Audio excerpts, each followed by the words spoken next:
সবার মুখে মুখে আপা নাকি আবার আসবে, আপনার মতামত কি? আমরা তো ওনার না আসা চাই নাই, আমরা শুধু ওনার কাছে কামনা করি আলেমদেরকে যেভাবে লটকাইছেন ভারতের কথা মতো, এদেশের ইসলামকে যেভাবে, আকীদাকে যেভাবে ধ্বংস করেছেন, ভারতের কথা মতো যেভাবে শিক্ষা ব্যবস্থাকে ধ্বংস করেছেন, এই জাতিকে যেভাবে ভারতের গোলাম বানাইতে চাইছেন, এখান থেকে আপনি ফিরে আসেন, আপনার জন্য বাংলাদেশের দরজা খোলা। আপনাকে যাইতেও আমরা বলি না, একদিনও না, দোয়াও করি না, আপনি চলে যান। কিন্তু এই দেশটা একটা স্বাধীন দেশ। বাংলাদেশটা কি দেশ?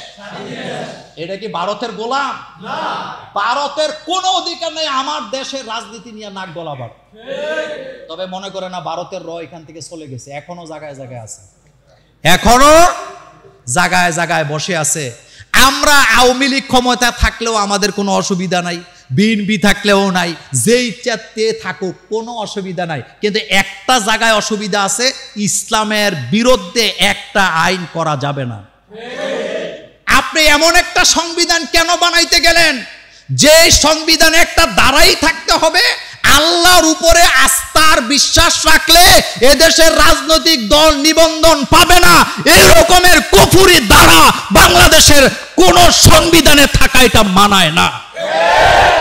কারণ এখানে 5 বেলা আজান হয়। কয় বেলা? কয় বেলা? লক্ষ লক্ষ কোটি কোটি মানুষ এখানে নামাজ পড়ে কাঁধে কাঁধ মিলাইয়া। আপনার বিবেকে বাঁধলো না? আচ্ছা বলেন তো, আমার আস্থা বিশ্বাস কার উপরে? ওয়ামা আলানা আল্লাহ নাতাওয়াক্কাল আলাল্লাহ ওয়া আল্লাহ পাক হযরত মুসা আলাইহিস সালাম বলতেছেন, আমি তো আমার আল্লাহর উপরেই আমি ভরসা করব। আমার আস্থা, আমার বিশ্বাস কার উপরে? তা আপনি বলেন তো, আপনি দেশ চালাইছেন, এই রকমের ধারা কি আপনার জন্য বেশি দরকার ছিল? না। এটা কি আপনার কোনো কাজে আসছে? না।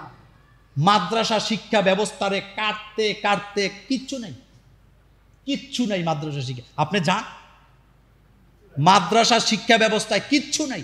এই সিলেবাস দিয়ে একজন আলেম আপনি তৈরি করতে পারবেন না। গত জুমায় আমি বলেছিলাম, যেই সিলেবাস দিয়ে আলেম তৈরি হয় সব শেষ করে দেওয়া হয়েছে। এগুলো কি খুব বেশি দরকার ছিল? একটা কথার জবাব দেন, মাদ্রাসা হলো মুহাম্মদ সাল্লাল্লাহু আলাইহি ওয়াসাল্লামের ঘর, যেখানে ইসলাম আর ইসলামের আকীদা কোরআন হাদিস শেখানো হয়। সেই জায়গায় যারা হিন্দু শিক্ষক বসাইছেন, আল্লাহ তাদেরকে ক্ষমা করতে পারেন না, আল্লাহ ক্ষমা করেন নাই তাদেরকে। আপনি কোথায় ছিলেন তখন? আপনি কোথায় ছিলেন? আপনি চিন্তা করতে পারেন, মাদ্রাসার মধ্যে হিন্দু শিক্ষক প্রত্যেক জায়গায় জায়গায়, এটা কি খুব প্রয়োজন ছিল?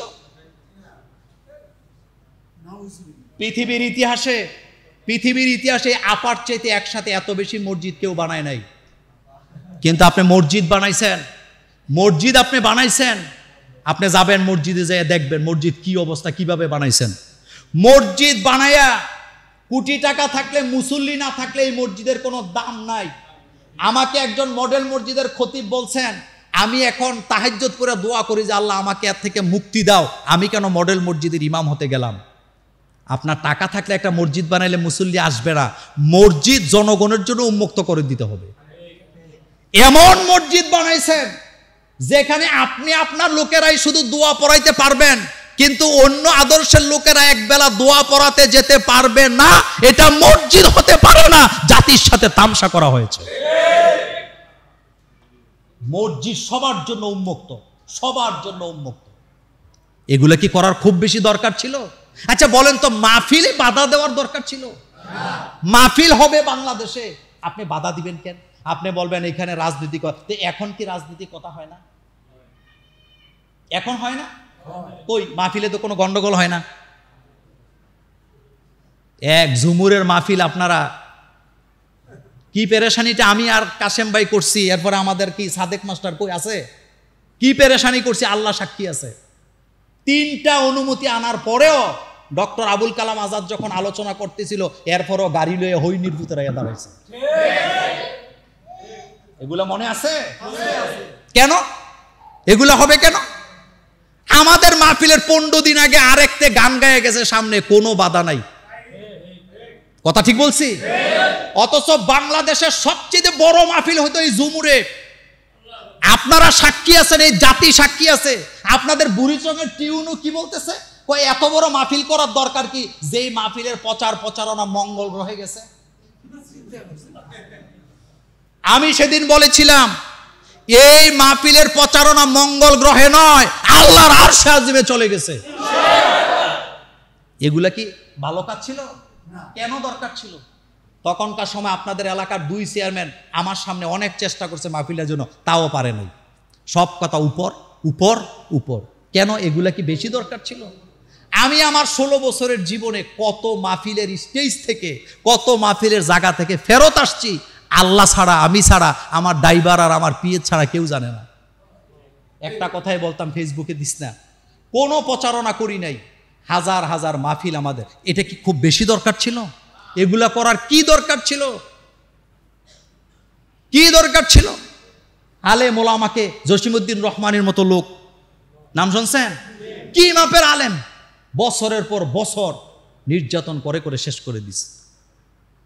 হাজার হাজার আলেমের উস্তাদ, মুফতি কাজী ইব্রাহিম সাহেবের মতো আলেম, পৃথিবীতে আধুনিক আলেমদের মধ্যে অন্যতম একজন আলেম হচ্ছেন মুফতি কাজী ইব্রাহিম। লক্ষ লক্ষ হাদিস যার মুখস্থ, তার আঙ্গুল পর্যন্ত প্লাস দিয়া টেনে তোলা হয়েছে। আচ্ছা, আলেমরা কি চোর? আলেমরা কি ডাকাত? আলেমরা কি হাইজেকার? আলেমরা কি চাঁদাবাজি করে? এগুলা করার দরকার কি ছিল? কোথায় হাউন আঙ্কেল এখন? কোথায় পিচ্চি বাচ্চা বক্তা, কি নাম? আপনি তার বক্তব্য শুনছেন? তাকে ল্যাংটা করা হয়েছে, তাকে ল্যাংটা করানো হয়েছে হাতির জিলের কাছে নিয়ে। সে নিজে বলেছে, একজন আলেমকে ল্যাংটা করানো মানে হলো একটা জাতিকে ল্যাংটা করে দেওয়া। আপনি এখন মুছে তেল দেন, আপনার কাছে এখন 1 মাসের মধ্যে আপনি অস্থির হয়ে গেছেন। আপনার মনে নাই যেই দেশের মাটিকে আপনি আলেমদের রক্ত দিয়ে রঞ্জিত করছেন, এদেশের আলেমরা শান্তিতে ঘুমাইতে পারে না, আলেমরাই বলে জঙ্গি। এই পুলিশগুলো এখন কোথায় জানি না, আলেম দেখলে হাতের মুখ বেহা হয়ে যেত। আশ্চর্য ব্যাপার, আলেমরা কোনো সিএনজি স্টেশনে এদের কি তুলে? আচ্ছা বলেন, আপনি বুকে হাত দেন, আপনি যদি আপনার মায়ের সন্তান হয়ে থাকেন, বাপের সন্তান হয়ে, আপনি বুকে হাত দিয়ে বলেন, আপনি কোনো আলেমকে সিএনজি স্টেশনে চাঁদাবাজি করতে দেখছেন? LGD, roads and highway, PWD থেকে শুরু করে যত সংস্থা আছে উন্নয়নের, কোন জায়গায় কোন আলেম টেন্ডারবাজি করতে দেখছেন? কোন জায়গা দখল করতে দেখছেন? তা আলেমদেরকে যে বছরের পর বছর ঠ্যাং গাইলেন, দৈরা দৈরা রিমান্ডে নিলেন, লটকাইলেন, কেন লটকাইছেন আপনি নিজেও জানেন না। আপনি নিজেও জানেন না, সব করছেন আপনার দাদা বাবু আপনার বুদ্ধি দিছে। তবে আপনারা আবার মনে করেন না মোল্লা ভাই সুযোগ পাইছেন। 16 বছরে আমার মুখ বন্ধ ছিল না, সাক্ষী দেন। বন্ধ ছিল কোনোদিন? কেন বন্ধ হয় নাই জানেন? কারণ কথা তো আমি আমার বাপেরটা বলি না, কথা বলি কার? জন্মাইছি কয়বার, মৃত্যু কয়বার, তা আপনি আমার মেরে ফেলেন, সমস্যা কি? কিন্তু আমার প্রশ্ন একটা জায়গা, আলেমদেরকে এত নির্যাতন করার দরকারটা কি ছিল? কেন করলেন আপনি এটা? আপনার দরকারটা কি ছিল? তারা স্ট্যান্ডারবাজি করলো না, সাদাবাজি করলো না, ডাকাইতি করলো না, সিএনজি স্টেশন দখল করলো না, শিক্ষা প্রতিষ্ঠানের সভাপতি হইল না জোর কইরা, আপনি তাদেরকে মারলেন কেন?